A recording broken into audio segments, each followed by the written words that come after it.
ചേർന്നതിന് ആയുർബിജു, ഞാൻ താങ്കൾക്ക് ഇപ്പോൾ വരാൻ കാരണം ഇതെല്ലാം കൂടെ ഉരുത്തിരിഞ്ഞു വരുമ്പോൾ ആരെയാണ് ചോദ്യം ചെയ്യേണ്ടത്, ആർക്കാണ് പങ്കില്ലാത്തത് എന്നുള്ളൊരു ചോദ്യം അവിടെയുണ്ട്.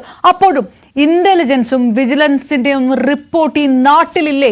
ഇത്രയും വലിയ ഒരു തട്ടിപ്പ് 2.5 വർഷം നടന്നിട്ട് ഇതൊന്നും ആരും അറിഞ്ഞുകൂടെങ്കിൽ പിന്നെ എന്തിനാണ് ഈ വിഭാഗങ്ങളൊക്കെ എന്ന് ചോദിക്കില്ലേ? കാശു പോയത് സാധാരണക്കാർക്ക്, ആർക്കൊക്കെ കിട്ടിയിട്ടുണ്ട്, ആരൊക്കെ മിണ്ടാതെ നിൽക്കുന്നുണ്ട് എന്നതിൽ ഒരു മാധ്യമ പ്രവർത്തകരടക്കം തൊട്ട് ഒരു പക്ഷെ കുറച്ചും കൂടെ ബെറ്റർ സേഫ് സോണിലായിരിക്കും. പക്ഷെ സാധാരണക്കാരുണ്ട്, കുട്ടികളുടെ സ്വർണ്ണാഭരണമൊക്കെ പണയം വെച്ചിട്ടാണ് കൊടുത്തതെന്ന് പറയുന്നു.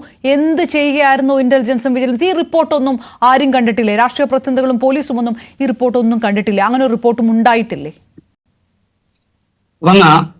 ഒരിക്കൽ കൂടി മലയാളിയുടെ യുക്തിബോധത്തെയും അവരുടെ ബുദ്ധിശൂര്യതയും ചോദ്യം ചെയ്യപ്പെടുകയാണ്. നമ്മളുടെ മുന്നിൽ ഇതിന് സമാനമായ ഒട്ടനവധി വിഷയങ്ങളുണ്ട്. ആട് മാഞ്ചിയും തട്ടിപ്പായാലും, ടോട്ടൽ ഫോർ യു ആയാലും, അങ്ങനെ PLS ആയാലും, അങ്ങനെ അനവധി. എനിക്കുള്ള 50 വർഷക്കാലത്തെ ജീവിതത്തിനുള്ളിൽ ഇത്തരത്തിൽ പലതരം തട്ടിപ്പുകൾ നമ്മൾ കണ്ടതാണ്. എന്നിരുന്നാൽ പോലും മനുഷ്യന്റെ അത്യാഗ്രഹം അല്ലെങ്കിൽ മനുഷ്യന്റെ ആസ്തി അത് ഒരു തരത്തിൽ അല്ലെങ്കിൽ മറ്റൊരു തരത്തിൽ അവനെ ദോഷമായി തീരുകയാണ്. ഇവിടെയും സംഭവിച്ചത് തന്നെയാണ്. 100 രൂപ തന്നാൽ 200 രൂപയ്ക്ക് സമാനമായ തുക അല്ലെങ്കിൽ ലാഭം നിങ്ങൾക്ക് ഉണ്ടാകും എന്ന് പറയുമ്പോൾ, നേരത്തെ പ്രിയപ്പെട്ട ഹരിദാസ് സാർ പറഞ്ഞതുപോലെ, മലയാളി ആ ലാഭത്തിന് പിറകെ ഓടുന്ന ഒരു വസ്തുത, ഒരു കാഴ്ച, വേദനാജനകമായ ഒരു കാഴ്ച നമുക്ക് കാണുവാനായിട്ട് സാധ്യമാകും. ഇവിടെ ഈ വിഷയത്തിൽ പലരുമുണ്ട്. നേരത്തെ കോൺഗ്രസിന്റെ നേതാവ് വസന്ത് പറഞ്ഞു ജാഗ്രത കുറവ്. ഇവിടെ ജാഗ്രത കുറവല്ല, ഒരു കുറ്റവാളിയുടെ അതിസൂക്ഷ്മമായ ജാഗ്രതയാണ് ഇവിടെ വിജയിച്ചിരിക്കുന്നത്. അതിനെ അങ്ങനെയേ കാണാൻ പറ്റൂ. കൃത്യതയോടുകൂടി നാടിലെ സമ്പത്തിനെ അടിച്ചുകൊണ്ടുപോവാൻ, സാധാരണക്കാരായ ജനങ്ങളെ വഞ്ചിക്കുവാൻ ബുദ്ധിമാനായ ഒരു പ്രതി നടത്തിയ അതിസൂക്ഷ്മതയാണ് ഇവിടെ വിജയിച്ചത്. അവിടെ നമ്മുടെ പല സംവിധാനവും പരാജയപ്പെട്ടു. ഒരുപക്ഷെ പോലീസ് ആയാലും ഇന്റലിജൻസ് ആയാലും നമ്മളെ പല സംവിധാനവും പരാജയപ്പെട്ടു എന്ന് പറയുന്നതിൽ അല്ലെങ്കിൽ സമ്മതിക്കുന്നതിൽ യാതൊരു തെറ്റുമില്ല. അത് ഞാൻ അംഗീകരിക്കുകയാണ്. പക്ഷേ ഇവിടെ ഉല്ലാസ്മാവ് പറഞ്ഞതുപോലെ പല രാഷ്ട്രീയ പാർട്ടികളും അല്ലെങ്കിൽ രാഷ്ട്രീയ പാർട്ടിയുടെ നേതാക്കന്മാരും അറിഞ്ഞോ അറിയാതെയോ ഇതിനെ മാർക്കറ്റ് ചെയ്യുകയായിരുന്നു. ഇവിടെ പ്രധാനമന്ത്രിയുടെ ഫോട്ടോ ഉപയോഗിച്ച് അല്ലെങ്കിൽ മറ്റ് നേതാക്കന്മാരുടെ ഫോട്ടോകൾ ഉപയോഗിച്ച് ഈ പറയുന്ന തട്ടിപ്പിനെ കൃത്യതയോടുകൂടി വളരെ സൂക്ഷ്മതയോടുകൂടി മാർക്കറ്റ് ചെയ്യപ്പെടുകയായിരുന്നു. പ്രധാനമന്ത്രിക്ക് സമ്മാനങ്ങൾ കൊടുക്കുന്നു, പ്രധാനമന്ത്രിയോടൊപ്പം നിൽക്കുന്ന ഫോട്ടോകൾ പ്രചരിപ്പിക്കുന്നു, പ്രധാനമന്ത്രിയെ ഷാളണിയിക്കുന്നു. അതിനൊക്കെ ശ്രീ ബെന്നി ജനപക്ഷം, നമുക്ക് ആ നോയ്സ് വരുന്നത് കൊണ്ട് ചെറിയ ബുദ്ധിമുട്ടുണ്ടാകുന്നുണ്ട് താങ്കളുടെ ഭാഗത്താണെന്ന് തോന്നുന്നു. ഞാൻ താങ്കളിലേക്ക് വരാം. അതിനു മുൻപ് ഒരല്പം അതൊന്ന് ടേക്ക് കെയർ ആണെന്നുള്ള റിക്വസ്റ്റ്. ശ്രീ ആയുർബിജു തുടരാം. ഞാൻ പറഞ്ഞു വന്നത്, അതിസൂക്ഷ്മതയോടുകൂടി ഒരു കുറ്റവാളി കേരളത്തിലെ ജനങ്ങളെ വഞ്ചിച്ചു എന്ന് പറയുന്നതായിരിക്കും ശരി. അതിനുവേണ്ടി അദ്ദേഹം ഇവിടുത്തെ വിവിധ രാഷ്ട്രീയ പാർട്ടി നേതാക്കന്മാരെ കരുവാക്കുന്നു. ഇന്ന് ഞാൻ കേട്ട ഒരു ചർച്ചയിൽ, ഞാൻ കേട്ട ഒരു വോയിസ് ക്ലിപ്പ്,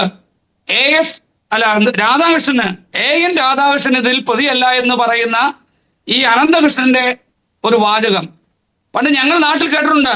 എന്റെ അച്ഛൻ തട്ടിന്റെ പുറത്തുമില്ല കിണറ്റിലുമില്ല എന്ന് പറയുന്ന ഒരു പ്രതിയുടെ മകന്റെ പറച്ചിൽ. അതിന് സമാനമായിട്ട് BJPക്ക് അല്ലെങ്കിൽ BJP നേതാവിന് ഇതിൽ പങ്കില്ല എന്ന് പറയുന്ന ഒരു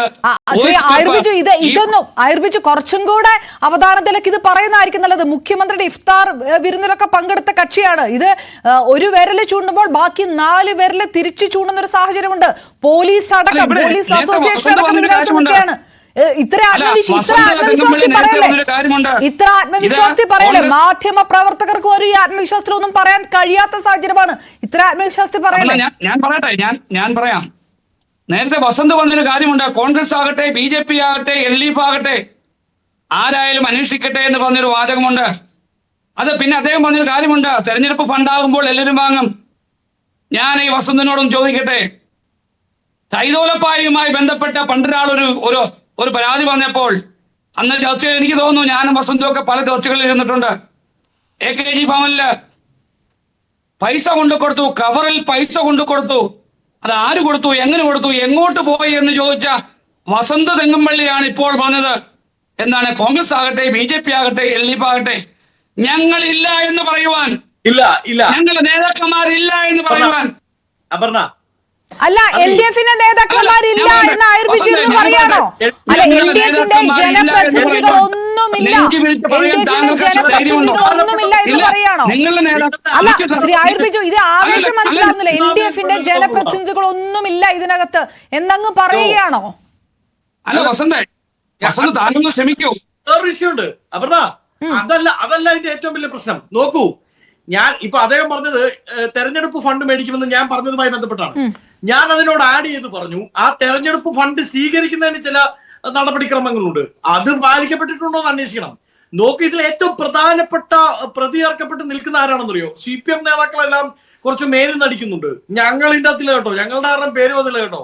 ഞാൻ ചോദിക്കട്ടെ, ഈ സംസ്ഥാനത്തെ 140 ജനപ്രതിനിധികളെ, ഈ സംസ്ഥാനത്തെ 20 MP-മാരെ, ഈ സംസ്ഥാനത്ത് 20-22 വരുന്ന മന്ത്രിമാരെ, ആർ ബിന്ദുവിനെ പോലെ വളരെ പ്രഗത്ഭയെന്ന് നിങ്ങൾ കൊട്ടിഘോഷിക്കുന്ന മന്ത്രിയെ പറ്റിച്ചു പോകാൻ ഒരു 26-കാരന് പറ്റിയെങ്കിൽ നിങ്ങളുടെ ആഭ്യന്തര സംവിധാനത്തെ കൊണ്ട് ഒരു അവിടെ എന്താണ് സംഭവിച്ചത്?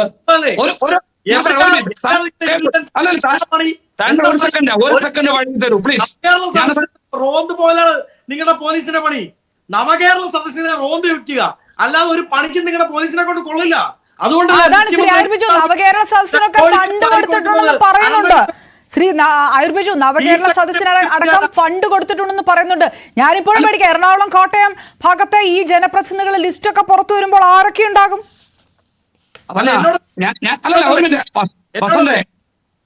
വസന്തേ ഞാനൊന്ന് പറഞ്ഞോട്ടെ. നവകേരള സദസ്സിന് പലരും സംഭാവനകൾ ചെയ്തിട്ടുണ്ട്, ജനങ്ങളിൽ നിന്ന് പിരിവെടുത്ത് തന്നെയാണ് അത് നടത്തിയിട്ടുള്ളത്. ആ കാര്യം തർക്കമില്ല. അപ്പോൾ ഒരാൾ കൊടുത്തിട്ടുണ്ടായിരിക്കും, വാങ്ങിയിട്ടുണ്ട്. ഞാൻ ചോദിക്കട്ടെ, ഇന്ന് ലാലി വിൻസെന്റിന്റെ പേരില്ലായിരുന്നുവെങ്കിൽ നിങ്ങൾ എന്ത് പറയുന്നതായിരുന്നു? ഒരിക്കലും ഒരു ജനത്തിന്റെ അപർണയ്ക്ക് ഓർമ്മയുണ്ടാകും. നവകേരള സദസ്സിന്റെ ഏറ്റവും അവസാനത്തെ ദിവസം നടന്ന പ്രധാനപ്പെട്ട പരിപാടി എന്താണെന്ന് അറിയാമോ? ഏറ്റവും മികച്ച പിരിവ് നടത്തിയ റവന്യൂ ഉദ്യോഗസ്ഥന്റെ സ്വീകരണം, മെമന്റോ കൊടുത്തു, ഷാളിട്ട് അണിയിച്ചു മുഖ്യമന്ത്രി പിണറായി വിജയൻ. അപ്പോ ഉദ്യോഗസ്ഥരെ പ്രഷറൈസ് ചെയ്യായിരുന്നു, എവിടെയെങ്കിലും പോയി പണം പിരിച്ചോണ്ട് വരാൻ, വട്ടിപ്പലിശക്കാരനെ പോലെ പോയി പിരിച്ചിട്ട് വാടാ എന്ന് പറഞ്ഞ് മറ്റേ കൊട്ടേഷൻ ടീമിനെ പറഞ്ഞു വിടുന്ന പോലെ പറഞ്ഞു വിടുകയായിരുന്നു. ഏറ്റവും നല്ല പോലെ പിരിച്ച വട്ടിപ്പലിശക്കാരനെ സ്റ്റേജിൽ ആദരിച്ചു. ന്യൂസ് 8-ന്റെ ആർക്കൈവ്സിലുണ്ട്. അപ്പോ ആ പോയ കൂട്ടത്തിൽ ചീഫ് സെക്രട്ടറിയും പോയി അനന്തുവിനെ 7 ലക്ഷം മേടിച്ചു കാണും. ഇന്ന് ലാലി വിൻസെന്റ് പറഞ്ഞെന്താ? ചീഫ് സെക്രട്ടറി മുഖ്യമന്ത്രിയുടെ പ്രിൻസിപ്പൽ സെക്രട്ടറിയാണ് ആരെ പരിചയപ്പെടുത്തി കൊടുത്തത്? പോലീസ് ഉദ്യോഗസ്ഥരെ പരിചയപ്പെടുത്തി കൊടുത്തത്. പിന്നെ പോലീസിന് എന്ത് ചെയ്യാൻ പറ്റും? മുഖ്യമന്ത്രിയുടെ ഓഫീസ് കൈയാളുന്നത് മുഴുവൻ കൊട്ടേഷൻ സംഘവും അഴിമതി സംഘമാണെന്ന് ഞങ്ങൾ എത്രയോ കാലമായി പറയുന്നു. അപ്പൊ ആ അഴിമതി സംഘം അനന്തുവിന് ഇവിടെ സ്വൈരവികാരം നടത്താൻ അവസരം ഉണ്ടാക്കി കൊടുത്തു കാണും. വിഷയം നിയമപാലകരാണ്. പോലീസ് അസോസിയേഷൻ പോലും ഈ പ്രതിസന്ധിക്കകത്ത് പെട്ടുകിടക്കുന്നു. ഈ 2.5 വർഷം എന്ന് പറയുന്ന ഒരു കാലഘട്ടമുണ്ട്. ഇത് ഇത്രയും വലിയൊരു തട്ടിപ്പ് നടക്കുന്നു, പലതരത്തിലുള്ള പരാതികൾ വരുന്നു. ഇത് ഈ 1000 കോടിയിലേക്ക് എത്തുന്നതിന് മുൻപൊക്കെ ജാഗ്രത ഉണ്ടാകേണ്ടത് ആ ഭാഗത്ത് നിന്നായിരുന്നു.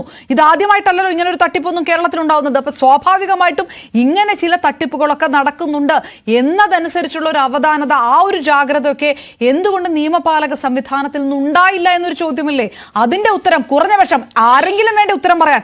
ആ ചോദ്യത്തിന് ഉത്തരം പറയാൻ പോലീസിന് ബാധ്യതയുണ്ടെങ്കിൽ അതിന് സർക്കാരിന് ബാധ്യത, പാർട്ടിക്ക് ബാധ്യത ഒക്കെ വരും. അപർണ, 2 തവണ താങ്കൾ ഈ പോലും എന്ന വാക്ക് ഉപയോഗിച്ചു. എന്തിനാണെന്നറിയാമോ? ഒന്ന്, മാധ്യമ പ്രവർത്തകർക്ക് പോലും. അവിടെ താങ്കൾ എന്തിനാ ഈ പോലും ഉപയോഗിച്ചു? 2, പോലീസ് ഉദ്യോഗസ്ഥർക്ക് പോലും. ഇവിടെ നിങ്ങൾ ഇത് ചർച്ച ചെയ്യുമ്പോൾ ഇതിൽ നിങ്ങളെല്ലാവരും അല്ലെങ്കിൽ നമ്മളെല്ലാവരും കക്ഷികളാണെന്നേ ഞാൻ ആദ്യം പറഞ്ഞു. കേരളത്തിലെ ജനങ്ങളുടെ ബുദ്ധിയെയും അവരുടെ സൂക്ഷ്മതയെയും അല്പം ജാഗ്രത കുറവുമുണ്ടായി. ഈ ജാഗ്രത കുറവിന് ആനുപാതികമായ അതിസൂക്ഷ്മമായ ജാഗ്രത അനന്തകൃഷ്ണനും ആനന്ദകുമാരനും ഉണ്ടായി. അതാണ് സംഭവിച്ചിരിക്കുന്നത്. ഇവിടെ പണം അതാണ്. അപ്പോൾ ആ പോയിന്റിലേക്ക് എത്തി. സായിഗ്രാം ചാരിറ്റിയിലൂടെ ഈ ആനന്ദകുമാർ പ്രതിപട്ടികയിൽ ഇതുവരെ ചേർത്തിട്ടില്ല. ഇതുവരെ ആനന്ദകുമാറിന്റെ പേര് ചേർത്തിട്ടേ ഇല്ല. അതെന്തായിരിക്കും? അല്ല, കേസിന്റെ അന്വേഷണം നടക്കുന്നതല്ലേ ഉള്ളൂ. ഇന്ന് വരെ നിങ്ങൾ ഉൾപ്പെടെ ന്യൂസ് 18 ഉൾപ്പെടെ പുറത്തുവിട്ട രേഖകൾ പ്രകാരം, ന്യൂസുകൾ പ്രകാരം അന്വേഷണം നടക്കുന്നു. തെളിവെടുപ്പ് നടക്കുന്നു. ഈ അനന്തകൃഷ്ണനുമായി വിവിധ സ്ഥലങ്ങളിൽ പോയി തെളിവെടുപ്പുകൾ നടക്കുന്നു. ആ തെളിവെടുപ്പിന്റെ അടിസ്ഥാനത്തിൽ ആരൊക്കെ ഉണ്ടാകുമോ? അല്ല, ക്രൈംബ്രാഞ്ചിന് ഒരു ആത്മവിശ്വാസക്കുറവുണ്ട്. ക്രൈംബ്രാഞ്ചിന് ആത്മവിശ്വാസക്കുറവുണ്ട്.